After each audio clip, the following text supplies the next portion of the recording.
नमस्कार, मी उषाच रेसिपीमध्ये तुमचं खूप खूप स्वागत। तर आम्ही आज आणलेले आहेत पापलेट। हे पहा, इतके सारे पापलेट। मच्छी साफ करून झालेली आहे पहा मित्रांनो, अशा पद्धतीने मी मच्छी साफ केलेली आहे।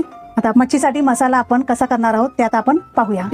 आता आपण ना इथे हा आहे पोटाचा भाग, तर आता आपण त्याला दुसऱ्या बाजूने ना असं हलक्या हाताने असं कट करून घेऊया आणि असं मध्ये सुरी टाकून एकदम मच्छीला मध्ये अशी असं त्याचं पॉकेट करून आणि अशा चिरा पाडून घेतल्या आहेत।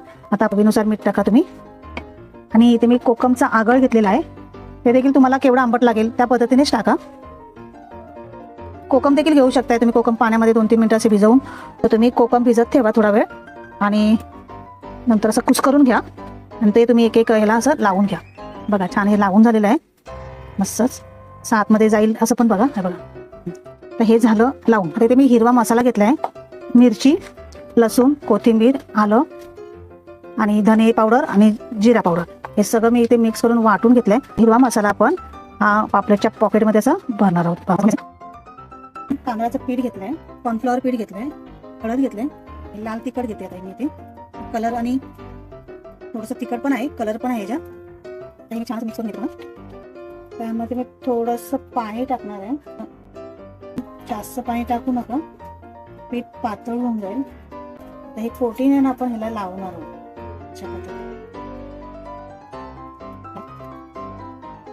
असं लावून घेऊया। तेल घेतलंय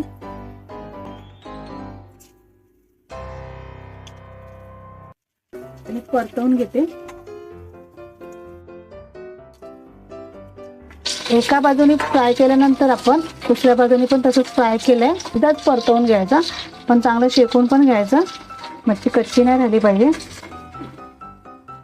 तयार आहे पापलेट फ्राय। ही रेसिपी तुम्हाला कशी वाटली हे मला जरूर कमेंटमध्ये सांगा। आणि बघा कशा पद्धतीने फ्राय झाला आहे, जो मी मसाला यूज केला आहे आणि ज्या पद्धतीने जे सिक्रेट तुम्हाला मी म्हणाली, जो मसाला कोटिंग लावला आहे त्या पद्धतीने तुम्ही तो कोटिंग लावला।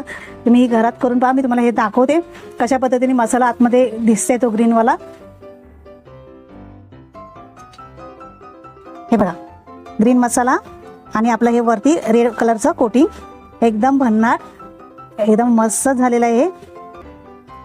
हे एकदम अप्रतिम, खरंच छान झालं आणि जरूर जरूर करून बघा।